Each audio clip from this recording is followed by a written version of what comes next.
त्वमादिदेवः पुरुषः पुराणः त्वमस्य विश्वस्य परम निधानम् वेत्तासि वेद्यं च परं च धाम त्वया ततं विश्वमनन्तरूप वायु यमः अग्निवर्णः शशाङ्कः प्रजापतिस्त्वं प्रपितामहस्य नमो नमस्तेस्तु सहस्रकृत्वा पुनश्च भूयोऽपि नमो नमस्ते। वसुदेवसुतं देवं कंसचाणूरमर्दनं देवकी परमानंदम श्रीकृष्णं वंदे जगद्गुरुं श्रीकृष्णं वंदे जगद्गुरुं। कृष्णाय वासुदेवाय हरे परमात्मने प्रणतक्लेशनाशाय गोविंदाय नमो नमः गोविंदाय नमो नमः गोविंदाय नमो नमः। भगवान श्री गोविंद को कोटिसा प्रणाम करके भगवत गीता का ये विशेष ज्ञान सत्र में हम सभी प्रवेश कर रहे हैं और ये संपूर्ण गीता प्रवचन नाम से जो श्रृंखला बनने का संकल्प लिया गया है वो भगवान श्री गोविंद की कृपा से ही ये श्रृंखला बन सकेगी, निर्मित हो सकेगी, ऐसा हमारा विचार है। और वस्तुतः ये विचार अत्यंत दृढ़ हो रहा है क्योंकि धीरे धीरे शनै शनै हम सभी आगे की ओर बढ़ रहे हैं। कल के सत्र में हम सभी ने भगवत गीता के अध्याय 13 क्षेत्र क्षेत्रक विभाग योग पर चर्चा का समापन किया था और 13वें अध्याय की व्याख्या भगवान श्री गोविंद की कृपा से समय से पूरी हुई और सभी जिज्ञासुओं ने इसका श्रवण किया। तो इसमें भगवान श्री गोविंद की कृपा ही रही कि वह प्रकट होकर के हम सभी को प्रेरणा देते रहे और हम सभी उन्हीं प्रेरणा के में से अभिभूत होकर इस गीता ज्ञान सत्र में नित्य निरंतर उपस्थित होते रहे। तो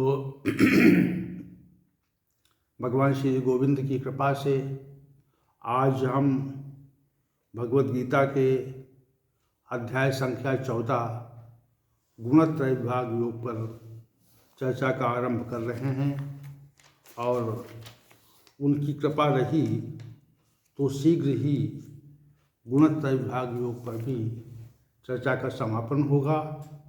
और चूँकि ये भी विशेष अध्याय है, अध्याय विशेष होने के कारण इस पे चर्चा अनिवार्य है। इसमें भी श्री भगवान ने विशेष तथ्य का कथन किया है और अनेक ऐसे तथ्यों को उद्घाटित किया है जिनको समझकर कोई भी साधक गुणों से अतीत हो करके परमात्मा की अनुभूति कर लेता है। तो हम सभी आज भगवान गोविंद की सानिध्यता में भगवत गीता के 14वें अध्याय संख्या 14 पर चर्चा को आरंभ कर रहे हैं और हमारी भगवान श्री गोविंद से विशेष प्रार्थना है कि वो उपस्थित हों और हम सभी श्रद्धालुओं को अपना आशीर्वाद प्रदान करने की कृपा करें। क्योंकि अध्याय संख्या 14 के पूर्व श्री भगवान ने अध्याय संख्या 13 में विशेष कथन को निरूपित किया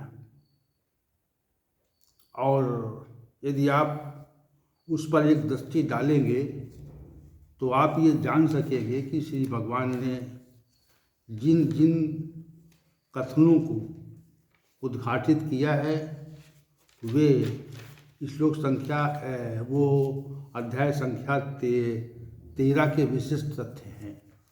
एक तो श्री भगवान ने ये कहा था कि मैं क्षेत्र और क्षेत्रज्ञ के विषय को प्रतिपादित करने का प्रयास करूँगा, और जो ये क्षेत्र जो भी है, जैसा भी है, जिन विकारों वाला है, जिस कारण से हुआ है, और क्षेत्रज्ञ जो भी है, जिस प्रभाव वाला है, उसको मैं कहूँगा। तो पहले क्षेत्र के पर उन्होंने चर्चा की, क्षेत्र के स्वरूप को बताया, और उसके उपरांत क्षेत्र के विकारों का वर्णन किया, और फिर क्षेत्र के विकारों के शमन के लिए, समापन के लिए जो विशेष साधन ज्ञान के हैं, वो उसका निरूपण श्री भगवान ने विशेष रूप से किया है, श्लोक संख्या 7 से 11 तक। और इसके बाद में फिर जो परमात्मा का विशेष स्वरूप जो प्रतिपादित किया, तो विशेष गुणों का जो प्रतिपादन किया है, वह अध्याय संख्या 13 का विशिष्ट तथ्य है। और चूँकि स्वरूप और ज्ञान से, स्वरूप और गुणों से ही परमात्मा विभूषित होता है, इसलिए स्वरूप और गुणों के कथन को श्री भगवान ने विशेष रूप से कहा है।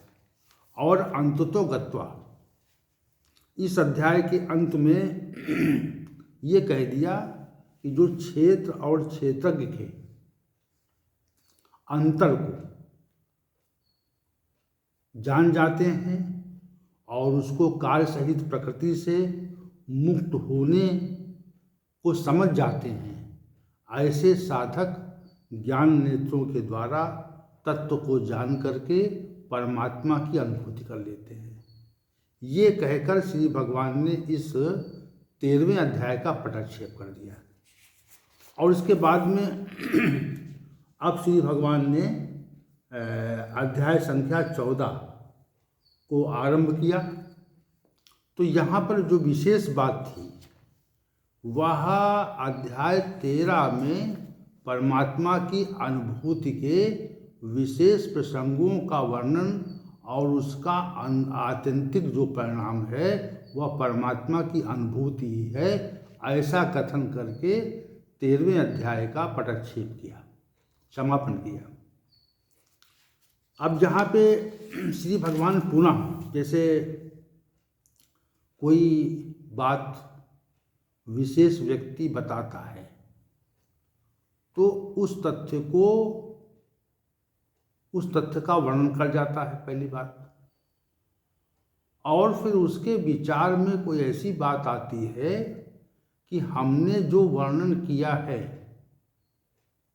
उसमें कुछ कमी है, उसमें कुछ अधूरापन है। जब ये विचार उसके मन में आ जाता है तो वो पुनः व्याख्यापित विषय में जो कुछ कहा नहीं जा सका था उस विषय को पुनः वह कहने का प्रयास करता है कि भाई एक बार वर्णन किया, किसी विषय का किसी विद्वान ने एक बार वर्णन कर दिया और वह वर्णन होने के पश्चात उसके मन में ये बात आई कि जो विषय हमारे द्वारा वर्णित किया गया है उसमें कुछ त्रुटियां रह गई, कुछ कमी रह गई। यद्यपि श्री भगवान के वर्णन में कोई त्रुटि नहीं होती है, वह तो जो तथ्य कहते हैं वह विशेष ही होता है, लेकिन उनको आभास हुआ कि हम अभी विशेष बात को नहीं बता सके हैं। तो विशेष कथन को कहने के लिए श्री भगवान ने अध्याय संख्या 14 का शुभारंभ किया। और चूंकि यहाँ पर अर्जुन का कोई प्रश्न नहीं है, अर्जुन का कोई प्रश्न यहाँ पे नहीं है, केवल श्री भगवान का कथन ही है, श्री भगवान का कथन ही है, कोई यहाँ पर अर्जुन का प्रश्न नहीं है। अनवरत श्री भगवान अर्जुन को उपदेशित कर रहे हैं। उनका उपदेश निरंतर जारी है।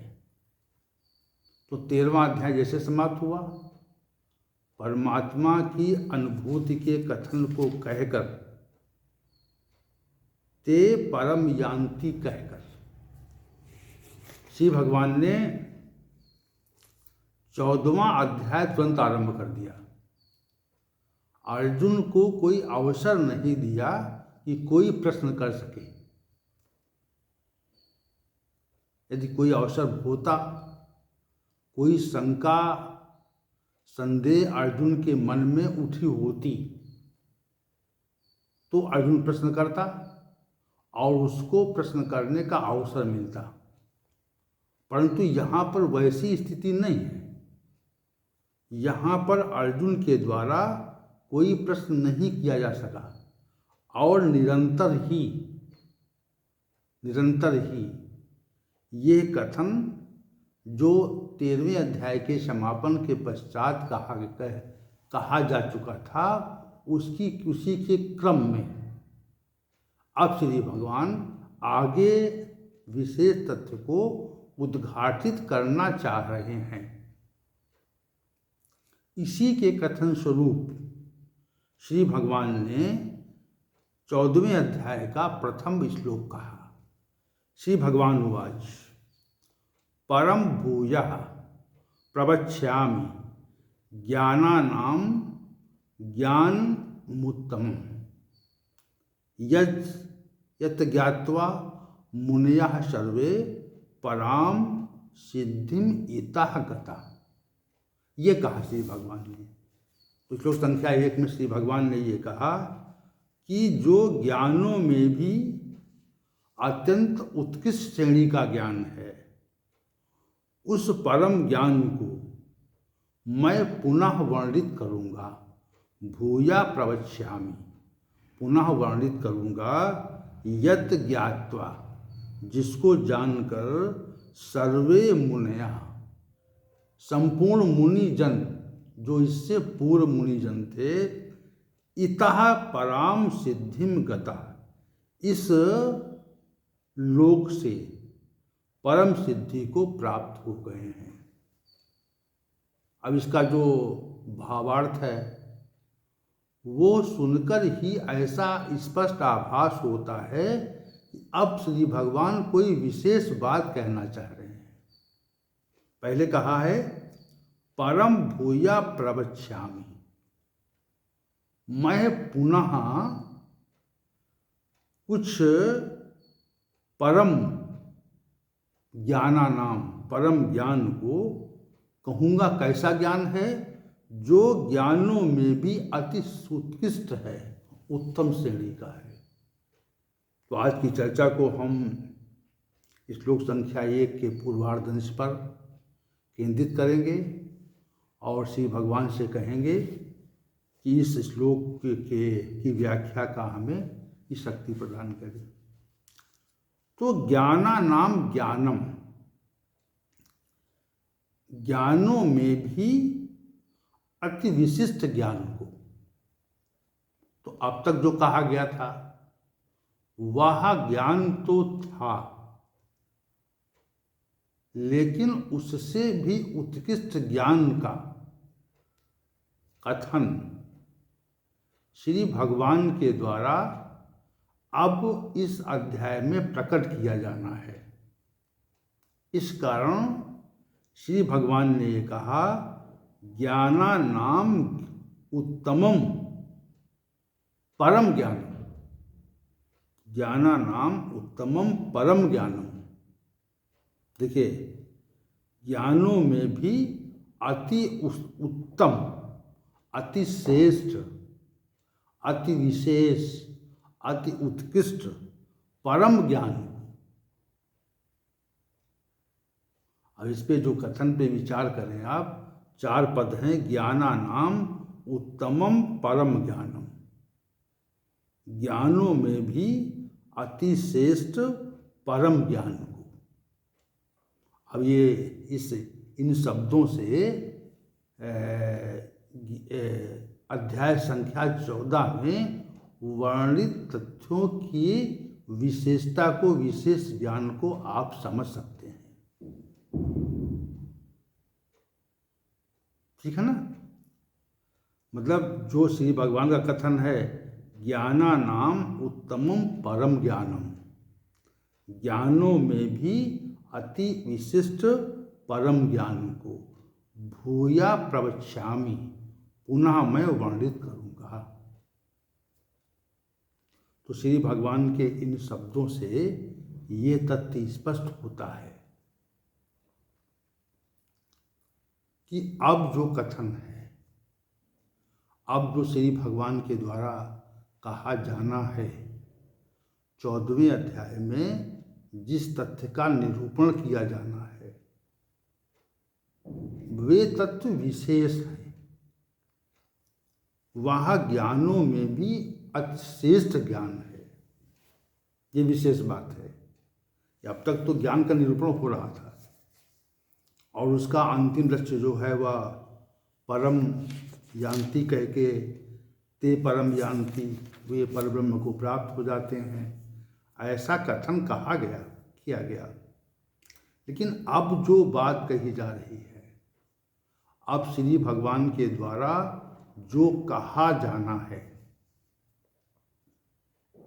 जिसका वर्णन किया जाना है, वह जितने भी ज्ञान अब तक श्री भगवान के द्वारा कहे गए थे, जिन ज्ञानों के विषय में श्री भगवान का अब तक निरूपण था, प्रस्तुतिकरण था, उसकी व्याख्या थी, उस ज्ञानों से भी विशिष्ट ज्ञान को अब श्री भगवान के द्वारा इस अध्याय में उद्घाटित किया जाएगा, प्रख्यापित किया जाएगा। ऐसा इन शब्दों से स्पष्ट रूप से प्रतीत होता है। तो ज्ञानों में भी उत्तम ज्ञान क्या है, ज्ञानों में भी उत्तम ज्ञान क्या है? तो श्री भगवान ने कहा परम ज्ञानम, परम ज्ञान है, उत्कृष्ट भी है और परम भी है। जैसे हम ये कहें कि इस तथ्य से या इस वस्तु से अन्य कोई विशिष्ट वस्तु या तथ्य नहीं है, ये सर्वाधिक विशिष्ट तथ्य या वस्तु है, ऐसी व्याख्या नहीं हो सकती, ऐसा कथन नहीं हो सकता। जो कुछ भी अब तक कहा गया है, वह जो अब कहा जाएगा, वो सबका पिछले विगत समय में जो कुछ कहा गया था, उसका अब सार होगा, उससे भी अच्छा होगा। जैसे किसी सभा में अनेक विद्वान उपस्थित होते हैं, तो विद्वान जब उपस्थित होते हैं तो उनमें एक से एक बढ़ के विद्वान होते हैं। तो विद्वान जो होते हैं वह अपने अपने कथन को कहते हैं, कथन को कहते हैं और अपनी अपनी विद्वता का प्रकट करते हैं, प्रदर्शित करते हैं। तो जब अनेक वक्ता बहुत कुछ कह चुके हूँ, अपनी बात को प्रकट कर चुके हूँ, तो उसमें अनेक वक्ताओं के वक्तव्य के बाद कोई ऐसा वक्ता उपस्थित हो जाए, खड़ा हो जाए, जिसके लिए उद्घोषक ये कहे कि अब तक जिन वक्ताओं ने अपने तथ्यों को कहा है, उन समस्त विद्वानों से भी यह जो वक्ता है जो अब अपना वक्तव्य देगा ये विशेष विद्वान है। तो ऐसा जब कहा जाता है तो जो श्रोता लोग हैं, श्रोता जन हैं, वह उस विद्वान को विशेष सम्मान देता है और उसके द्वारा प्रख्यापित किए जाने वाले विषय को विशेष रूप से सुनता है कि भाई अब विशेष ज्ञान प्रकट होगा। जैसे किसी बाग में फल आ जाएं और वे धीरे धीरे पकने की ओर बढ़ें। अब बाग वाला या उसका जो रखवाला है वो ये कहे कि अब जो फल प्रकट होगा, अब जो फल आएगा उसमें विशेष गुण हैं, उसका विशेष महत्व है, उसका विशेष स्वाद है, ये तथ्य कह दे तो सबकी दृष्टि जो है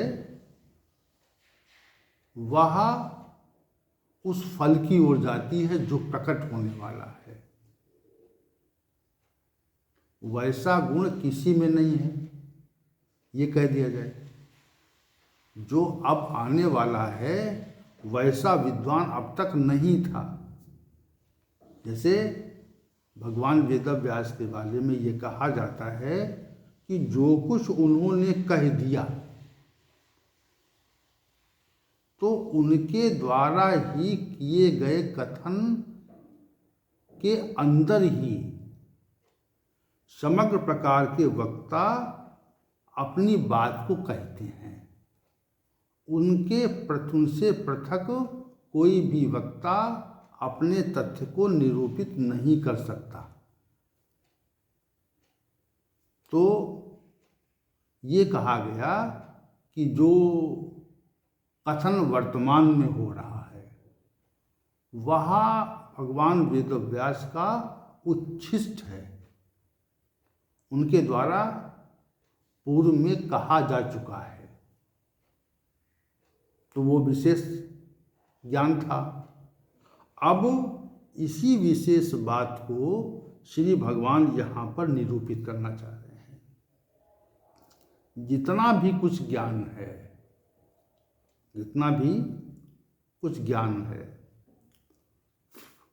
उस ज्ञान से भी उत्कृष्ट बात हम कहना चाह रहे हैं।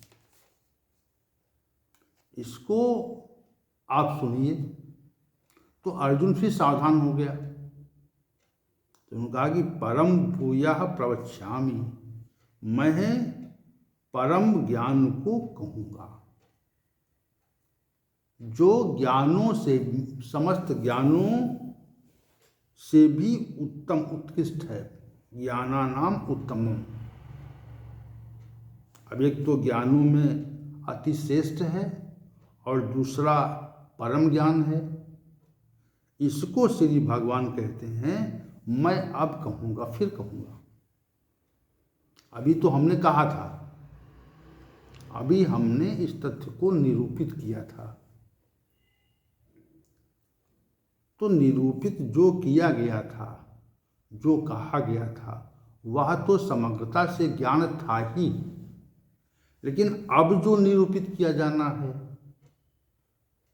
वह विशेष ज्ञान है, वह परम ज्ञान है।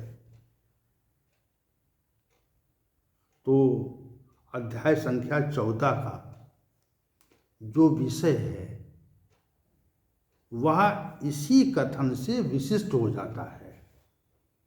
भगवान के इस आश्वासन से वह विशिष्ट हो जाता है।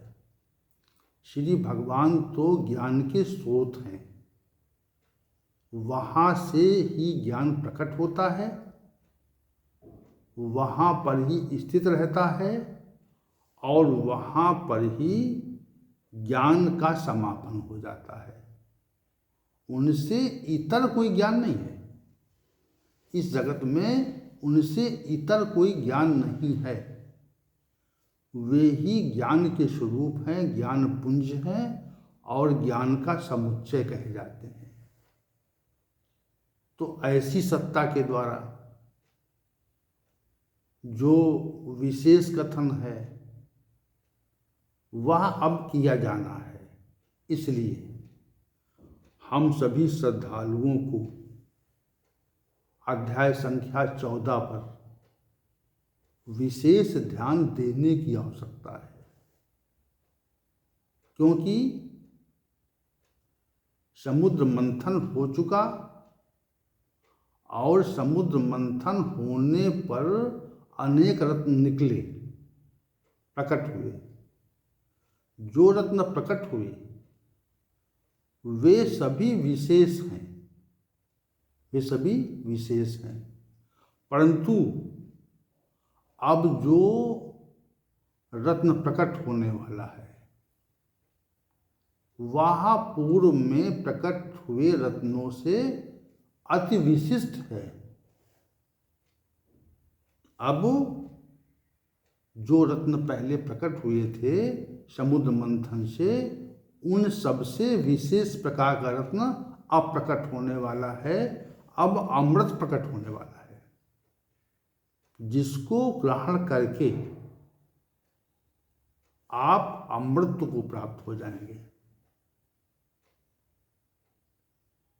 और जितने लोग भी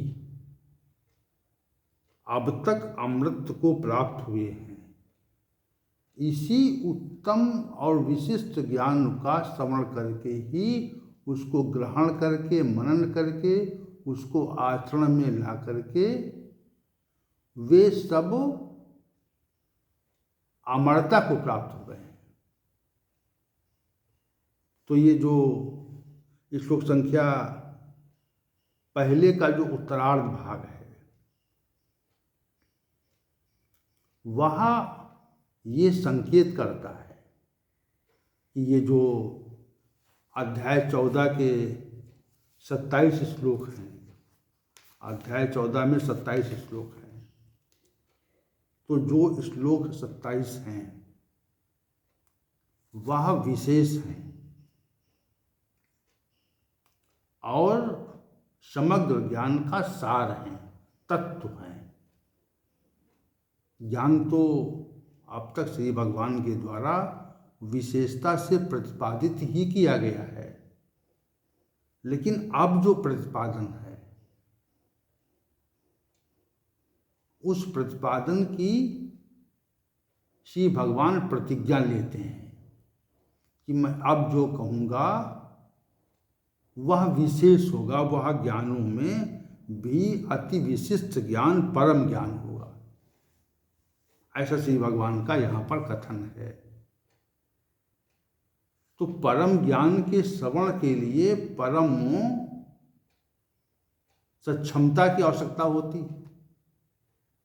और वह उसके व्याख्यान के लिए भी विशेष शक्ति की आवश्यकता होती है। तो हम भगवान श्री गोविंद से ये कहेंगे कि आपके द्वारा जो भी ज्ञानों में अति उत्तम ज्ञान प्रकट किया जा रहा है, प्रकट किया जाना है, इस अध्याय संख्या 14 के माध्यम से उसकी व्याख्या करने की सक्षमता वो प्रदान करें और आप सभी को वो सक्षमता दें कि जिससे आप इस ज्ञान, विशेष ज्ञान को, परम ज्ञान को श्रवण कर सकें। विशेष बात है ये। तो श्री भगवान का जो ये कथन है पूर्वार्ध अंश में, वह कथन विशेष है और इस कथन पर हमें दृष्टि रखनी है कि क्या क्या विशेष बातें आगे श्री भगवान के द्वारा प्रख्यापित की जानी है और उस पर विशेष बात क्या है, परम ज्ञान क्या है, ज्ञानों से भी उत्तमता कहाँ पर है, ये तथ्य श्री भगवान के द्वारा कहा गया है। तो हम आज के सत्र को इस 14वें अध्याय के प्रथम श्लोक के पूर्वार्ध भाग की व्याख्या के